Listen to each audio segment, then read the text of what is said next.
오늘도 좋은 날 주신 하나님께 영광을 돌립니다. 여러분도 좋은 날 되시길 주님의 이름으로 축원합니다. 바울은 데살로니가 교회가 화목하게 지내야 한다는 것을 권고하고 있습니다. 근데 문제는 글자대로 생활하면 되는데 그게 인간이라 마음대로 되지 않는다는 것입니다. 사랑하며 지내세요 라고 하면 예 라고 대답을 하는데, 그러나 돌아서면 싸우는 거예요. 인내하며 지내세요 라고 하면 예 라고 하는데 돌아서면 화를 냅니다. 시기하지 마세요. 네. 돌아서면 말입니다. 질투 먼저 합니다. 화목하게 지내세요 라고 하면 말입니다. 갈등으로 인하여 교회가 4분 5분 갈라지게 되는 모습들을 보게 됩니다. 인간의 이기심 때문에 성령대로 살기가 쉽지 않다라는 것입니다. 그럼에도 하나님의 뜻은 화목하게 지내는 거예요.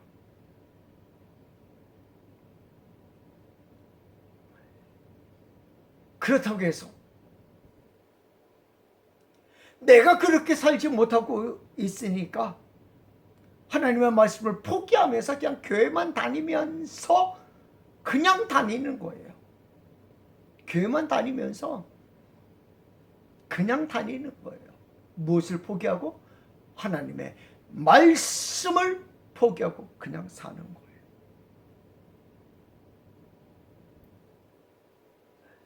주님만 바라보며 그 세상에서 이루어져야 할 삶인 것입니까? 이 세상에서는 이루어지지 않을 그 나라에서만 이루어질 삶인가라는 것입니다. 화목하게 지내는 것을 포기하고 지내야 하는 것을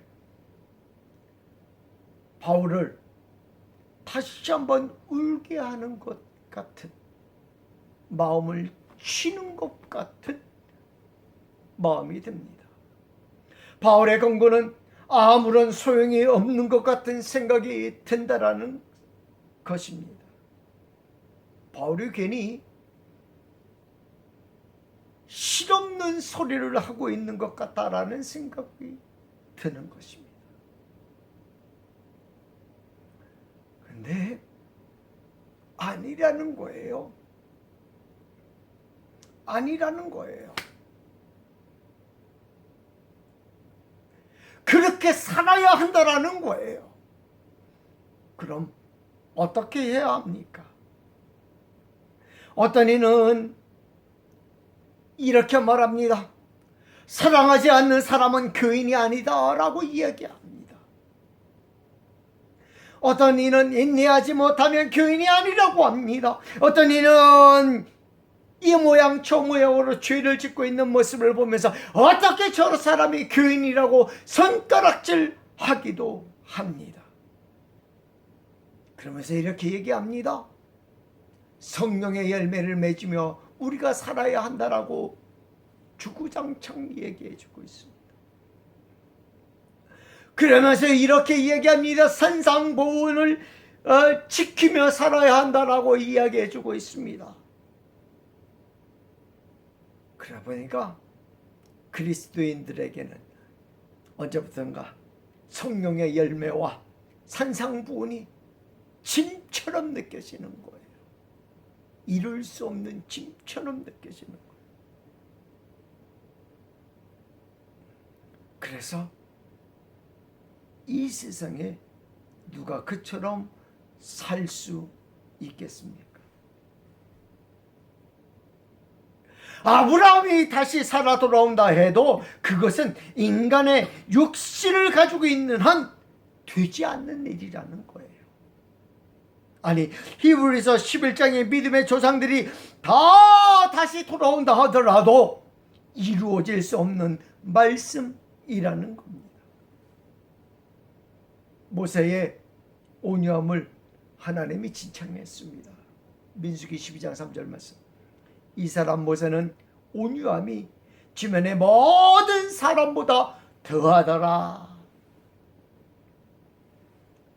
그리고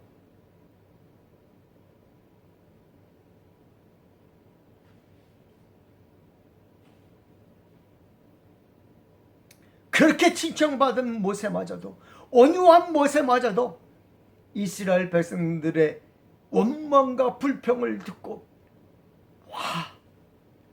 분을 낸 것을 우리는 너무나도 잘 알고 있다라는 것입니다. 그 결과 그는 가나안 땅에 들어갈 수 없는 자가 되었습니다. 그런데 우리에게 그렇게 살라고 하는 것은 도저히 천국에 가지 말라는 것과 무엇이 다른가라는 거예요. 왜? 쇳덩어리로 살고 있으니까. 그럼에도 왜 성경은 이를 강조하며 이대로 살라고 하는 것입니까? 이대로 살 수 없다라는 것을 성경은 모르고 있을까요? 아닙니다. 성경은 분명히 알고 있습니다. 성경은 분명히 말해주고 있습니다. 인간은 육신의 연약함 때문에 성령 충만한 상태일지라도 가만히 있으면 자연히 죄가 올라온다라는 것입니다. 로마서 8장 26절 말씀에 이와 같이 성령도 우리의 연약함을 도우시나니, 히브리서 4장 15절 말씀에 우리에게 있는 대제사장은 우리의 연약함을 동정하지 못하실 리가 아니요. 우리가 연약하여 할 수 없다고 성경은 이미 선언하고 있다라는 것입니다. 그럼 너희는 할 수 없으니까 우리가 포기할게, 하나님이 이렇게 말씀하시는 것입니까? 아닙니다. 바울은 그 방안을 제시하고 있는 거예요. 로마서 8장 3절 말씀에 율법이 육신으로 말미암아 연약하여 할 수 없는 그것을 하나님은 하시나니, 할렐루야. 어떻게 하면 그렇게 살 수 있는지를 알려주고 있는 것입니다. 아니, 흉내라도 낼 수 있는지를 알려주고 있는 것입니다. 단지 우리는 성령의 열매를 향하여 추구하는 삶을 살 뿐, 내가 성령의 열매를 맺을 수 없다는 것을 우리는 알아야 합니다. 이것이 우리의 모습입니다. 성경의 인물들은 세상 속에서 화가 나고 갈등이 생기고 미워하는 사람이 생겼을 때 어떻게 했을까요? 이 대표적인 인물이 모세입니다. 위에서 언급한 대로 하나님이 인정할 정도의 온유함을 지닌 인물입니다. 그러나 그에게도 불이 날 때도 있었음을 살펴보았습니다. 그럼에도 하나님은 그를 이보다 더 온유한 자가 없다고 선언하고 있는 것입니다. 또 한 명을 소개해야 합니다. 노아입니다. 세상이 죄악으로 가득 차 있을 때 노아는 어떻게 화를 내지 않고 저들에게 물들지 않고 저들의 유혹에 넘어가지 않고 하나님의 말씀에 순종하여 방주를 지었을까요? 성경은 모세도 노아도 하나님의 은혜를 입은 자라고 성경은 선언하고 있는 것입니다. 내가 이기는 것이 아니라 하나님이 승리하게, 유혹에서 벗어나게 해주신다라는 것입니다. 내가가 아니라 하나님이 승리하게, 유혹에서 벗어나게 해주신다라는 것입니다. 내가가 아니라 하나님이 그들을 어렵다가 하시고 그들을 온유하게 은혜를 입은 자로 그들과 함께 하셨기에 그들을 믿음의 사람이라고 부르게 되었다라는 것을 성경은 말해주고 있습니다. 바울은 데살로니가 교회에 선을 쫓으라고 합니다. 그러나 그들이 할 수 없음을 바울도 너무나 잘 알고 있습니다.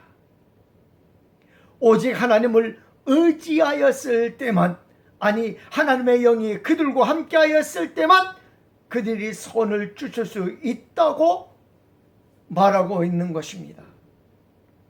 바울은 데살로니가 교회가 하나님과 함께하는 것이 무엇인지를 말하고 있는 것입니다. 첫 번째는 하나님과 함께하는 것은 항상 기뻐하는 겁니다. 요즘은 웃을 일이 없는 세상 같습니다. 사건 사고를 보게 되면 아름다운 일보다는 삭막하고 무서운 일이 더 많이 방송되고 뉴스화되고 있는 모습을 보게 됩니다. 전쟁과 난리, 기근과 질병, 그리고 홍수로 지구촌 곳곳이 조용할 날이 없습니다. 당시의 데살로니가 교인들에게 과연 기뻐할 일이 있었을까요? 그들은 지금까지 잘 먹고 잘 살고 있었던 삶의 터전에서 모든 것을 잃어버리고 쫓겨나거나 손가락질을 받게 될 위기의 순간들입니다. 예수님을 믿는다는 것은 괴로운 일이 되고 말았습니다. 예수님을 믿는다는 것이 외로운 일이 되고 말았습니다. 예수님을 믿는다는 일이 손해보는 일이 되고 말았다는 것입니다. 그래서 웃을 일보다는 괴롭고 외롭고 손해보는 일이 더 많아졌습니다. 그런데 바울은 그런 환경 속에서 헤매고 있는 성도들을 향하여 기뻐하라고 합니다. 기뻐해야 하는 이유는 무엇입니까? 과연 기뻐해야 할 일은 있습니까? 여러분, 웃음 치료라고 하는 것이 있습니다. 마음을 기쁘게 하여 병을 치료하는 것입니다. 그곳에 가면 1시간, 2시간 그냥 억지로 웃는 것입니다. 박장대소하며 웃습니다. 그러면 스트레스도 풀어지고, 그러면 뭉쳐진 우라도 풀어지면서 자연적으로 병을 치료하는 것입니다. 성경은 이미 우리에게 답을 주고 있습니다. 기뻐해야 한다라는 것입니다. 예수님 안에서 기뻐해야 합니다. 아니, 구원받았음을 기뻐해야 합니다. 주님이 영원히 죽어있는 우리를 살려주셨음을 기뻐해야 하는 것입니다. 그뿐만이 아니라 그 주님이 영원히 우리와 함께 하시기에 기뻐해야 하는 것입니다. 찬양 중에 너는 왜 항상 웃니? 슬퍼도 눈물 나도 남들은 모를 거야. 왠지 좋아, 항상 좋아, 무엇이 그리 좋은지 나도 알게다오. 너와 나 만나려고 주 예수님 오셨단다. 너는 뭘 감사하니? 아무것도 없는데 남들은 모를 거야. 왠지 좋아, 항상 좋아, 무엇이 그리 좋은지 나도 알게다오. 너와 나 죄 씻으려 주님 피를 흘렸단다. 너는 왜 기뻐하니? 마음이 괴로워도 남들은 모를 거야. 왠지 좋아, 항상 좋아, 무엇이 그리 좋은지 나도 알게다오. 너와 나 데려가려 주 예수님 오셨단다. 참 기뻐 왠지 기뻐서 항상 웃고 항상 찬송. 정말 좋아 왠지 좋아 또 기뻐서 찬송하네. 주님 때문에 기뻐하고 즐거웠으기 바랍니다. 이것이 교회의 덕을 세우며 사는 길이라고 이야기해주고 있습니다. 두 번째는 쉬지 말고 기도하라는 거예요. 우리는 왜 기도해야 하는지를 알아야 합니다. 전에는 우리가 은혜를 받기 위해 기도해야 한다라고 합니다. 우리가 성령이 충만하기 위해 기도해야 한다라고 합니다. 우리가 은사를 받기 위해 기도해야 한다라고 합니다. 여러 가지 목적이 있을 것입니다. 그런데 바울은 데살로니가 교인들에게 교회의 덕을 세우며 살기 위하여 우리는 기도해야 한다라고 얘기해주고 있는 거예요. 성령 충만 받기 위하여 기도해야 한다라는 것이 아니라 병 고침을 받기 위하여 신유의 은사를 받기 위하여 기도해야 한다라는 것이 아니라 교회의 덕을 세우기 위하여 우리가 기도해야 한다라는 것입니다. 우리는 본문을 통하여 예수님을 믿는 사람들이 하나님의 뜻대로 사는 법이라는 주제로 많이 들었을 것입니다. 하나님의 뜻은 기도하는 것입니다 라는 것을 많이 들었을 것입니다. 그러나 바울은 기도를 교회의 덕을 세우는데 가장 필요한 것이라고 말하고 있는 것입니다. 여러분, 우리가 교회의 덕을 세우며 살 수 있습니까? 우리가 이미 살펴보았듯이 너무 어렵다라는 거예요. 그것이 우리 육체의 연약함 때문에 죄 가운데 죄성 가운데 살 수밖에 없다라는 것입니다.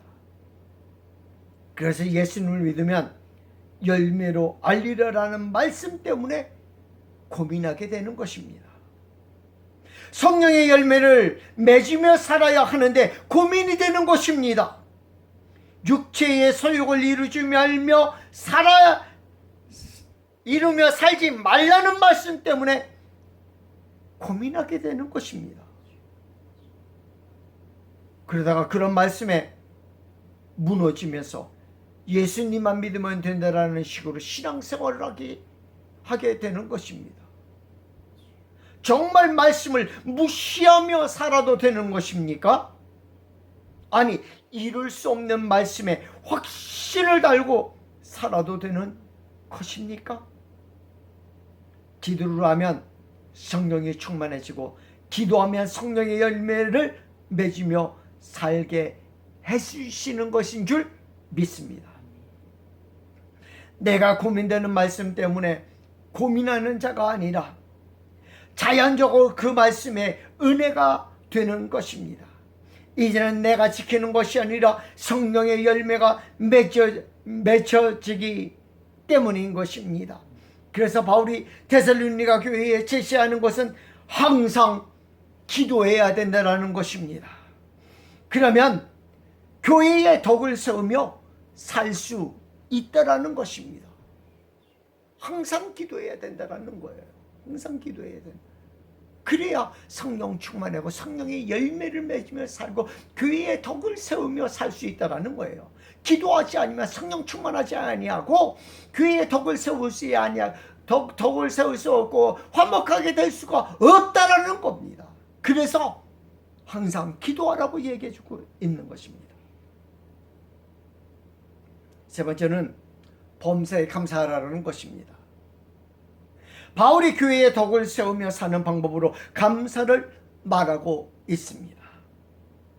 하나님이 이스라엘 백성들에게 1년에 3차례 의무적으로 제사를 지내게 하였습니다. 그 제사의 성격은 무엇입니까?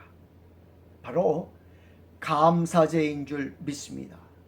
유월절은 구원해 주신 것에 대한 감사요, 보리 수확에 대한 감사요, 그리고 모든 것을 한 해의 수확을 마감하며 감사를 드리는 수장절입니다. 그것은 무엇을 말하는 것입니까? 이스라엘 백성들이 먹을 것이 없어서 감사 예배를 드리려고 한 것입니까? 아니면 이스라엘 백성들이 이웃나라에 비해 잘 살아서 감사하라는 것입니까? 하나님의 것이 없어서 감사를 드리려고 하는 것입니까? 아닙니다. 이스라엘 백성들이 날마다 감사하며 살라는 거예요. 날마다 감사하며 살라는 거예요. 신약에 들어서 예수님의 구원을 생각하며 감사하게 살아야 하는 것은 기본입니다. 그러나 바울은 교회의 덕을 위하여 감사해야 한다라는 것입니다. 그것도 범사 감사라고 말해주고 있는 것입니다. 우리는 얼마나 감사하며 살고 있습니까? 안 좋은 일이 생기면 짜증나십니까? 안 좋은 일이 생기면 분이 화가 나십니까? 안 좋은 일이 생기면 재수가 없다고 생각하십니까? 안 좋은 일이 생기면 남에게 돌리고 싶어 하십니까? 안 좋은 일이 생기면 기분부터 상하십니까? 어떠한 상황이 주어지든지 감사가 넘쳐나길 바랍니다. 입버릇처럼 감사가 넘쳐나길 바랍니다. 그것이 교회의 덕을 세우는 길이다라고 바울은 얘기해주고 있습니다. 왜 그렇게 해야 합니까? 그렇게 사는 것이 하나님의 뜻이기 때문입니다. 교회의 덕을 세우며 사는 것이 하나님의 뜻이기 때문인 것입니다. 이는 구원받은 성도들의 삶이 어떠해야 하는지에 대한 정답지가 되는 것입니다. 어떤 이는 추운 곳에서 삽니다. 어떤 이는 더운 곳에서 삽니다. 어떤 이는 덥지도 춥지도 않은 곳에서 삽니다. 모든 사람들이 사는 환경이 다 달라도 예수님을 믿는 사람들이라면 항상 기뻐하며 쉬지 말고 기도하며 범사에 감사하며 살아야 하는 것입니다. 이는 교회의 덕을 세우며 사는 것이 하나님의 뜻이기 때문인 것입니다. 교회의 덕을 세우며 사는 성도가 되기를 축원합니다. 기도하겠습니다.